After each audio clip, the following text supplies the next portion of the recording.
Hi! నమస్తే. Welcome to simple tasty food. ఈరోజు నేను ఒక కొత్త రెసిపీ తీసుకొచ్చేసాను మీకోసం. పిల్లలకైతే చాలా నచ్చుతుంది. టేస్ట్ అయితే ఎగ్ పఫ్ టేస్ట్‌లా ఉంటుందండి. ఎగ్ పఫ్ తిన్నట్టే ఉంటుంది. మరి చాలా కొత్తగా ఇలాగా మీరు కూడా ట్రై చేయండి. వేడి మీద అయితేనే బావుంటది.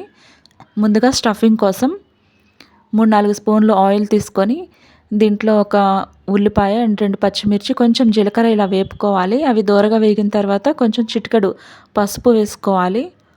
దీంట్లోనే ఒక స్పూన్ కారం వేసుకోవాలి. తర్వాత మీకు రుచికి సరిపడా సాల్ట్ వేసుకోవాలి. ఇది కొంచెం వేగిన తర్వాత కలుపుకొని దీంట్లో కొంచెం ఒక స్పూన్ గరం మసాలా పౌడర్ వేసుకోవాలి. ఇప్పుడు ఎగ్స్ ఒక 4 ఎగ్స్ చితకొట్టుకొని ఇలా వేసుకుందాము. 4 అయినా 3 అయినా పర్వాలేదు, మీ ఇష్టం అది. నేనైతే 4 తీసుకుంటున్నాను. ఇప్పుడు ఇది మొత్తం మిక్స్ చేసుకొని ఇదంతా మీడియం ఫ్లేమ్‌లో గట్టిపడే వరకు ఇలా కలుపుతూ ఉండాలి. చూసారా ఇలా అనమాట. ఇప్పుడు స్టవ్ ఆఫ్ చేసేసుకోవాలి. వేరే ఒక బౌల్‌లో ఒక 3 కప్పులు వాటర్ తీసుకుంటున్నా నేను.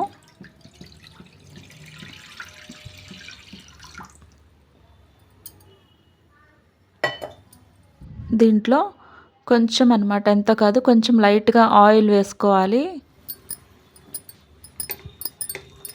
వంట నూనె అండి. ఇప్పుడు ఇది కొంచెం ఇలా కలిపిన తర్వాత మీకు కొంచెం సాల్ట్ వేసుకోవాలి. ఎక్కువ కాదు, లైట్‌గా వేసుకోండి. ఇప్పుడు ఇది స్టవ్ ఆఫ్ చేసేసుకొని పక్కన పెట్టి దీంట్లో బియ్యపిండి 3 కప్పుల వాటర్‌కి 1 కప్పు బియ్యపిండి వేస్తున్నా నేను. వేసుకొని ఇలా మిక్స్ చేసుకోవాలి మొత్తం చక్కగా. మిక్స్ చేసుకొని ఇలా ఒక పక్కన పెట్టి కొంచెం చల్లారిన తర్వాత ఇలా చేతికి ఆయిల్ అప్లై చేసుకొని చపాతీ పిండిలాగా కలుపుకోవాలండి. ఇప్పుడు ఈ చపాతీ పిండిలాగా కలిపిన ముద్దని ఒక 5, 6 నిమిషాల పాటు పక్కన పెట్టేసుకోవాలి. తర్వాత ఇలా బాల్స్ లాగా చేసుకొని అన్నీ కూడా ఇలా బాల్స్ లాగా చేసుకొని పక్కన పెట్టుకుందాం.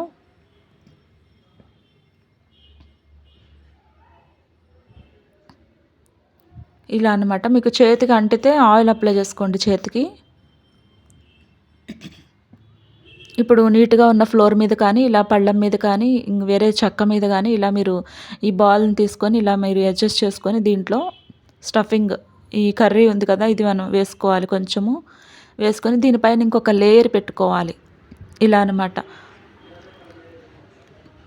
చివర్లో మాత్రం ఇలా కొంచెం అంటించి దీన్ని ఇలా పెట్టి కొంచెం అనమాట, ఎక్కువ కాదండి, కొంచెం ఇలా జస్ట్ లైట్‌గా అనమాట ఇలా ప్రెస్ చేయాలి. తర్వాత ఒక చాకుతో కానీ, ఇంకా వేరే ఏదైనా గరిటెతో కానీ ఇట్లా మీరు సైడ్స్ ఇలా కట్ చేసుకోండి 4 పలకలు వచ్చేలాగా. చూసారా? ఇలా ఉంటదనమాట. ఇలా మీరు మొత్తం ఇలా చేసుకొని ప్రిపేర్ చేసుకోండి. చూసారా? ఇప్పుడు వేరే ఒక పాన్‌లో ఆయిల్ వేసుకొని లైట్‌గా అండి, ఎక్కువ కాదు, ఆయిల్ అయినా పర్వాలేదు, మీరు నెయ్యి వేసుకున్నా పర్లేదు, కానీ నెయ్యి అయితే మాత్రం చాలా తక్కువ వేసుకోండి. ఇలా అన్నీ కూడా ఇలా పెట్టుకొని మీడియం ఫ్లేమ్‌లో దీన్ని చక్కగా కాలనివ్వాలి వీటిని. ఒక 5 నిమిషాల పాటు ఇలా వేగిన తర్వాత మళ్ళీ మనము రివర్స్ చేసుకొని అటు కూడా ఇలా కాల్చుకోవాలి. మళ్ళీ ఒక 5 నిమిషాల పాటు ఇలా కాలిన తర్వాత మళ్ళీ ఇంకో సైడ్ కూడా మీరు చక్కగా, ఏం లేదండి, గోధుమ రంగు వచ్చే వరకు కాల్చుకోవాలి ఇవి. తర్వాత స్టవ్ ఆఫ్ చేసేసుకొని సర్వ్ చేసుకొని టమాటా సాస్ తోటి తింటే అసలు చాలా బావుంటదండి. ఈ స్నాక్ ఐటెమ్ వేడి మీద అయితే చాలా బావుంటది. చూసారా? నేను టేస్ట్ చేస్తున్నాను మరి. మరి మీరు కూడా ట్రై చేస్తారు కదూ! హ్మ్.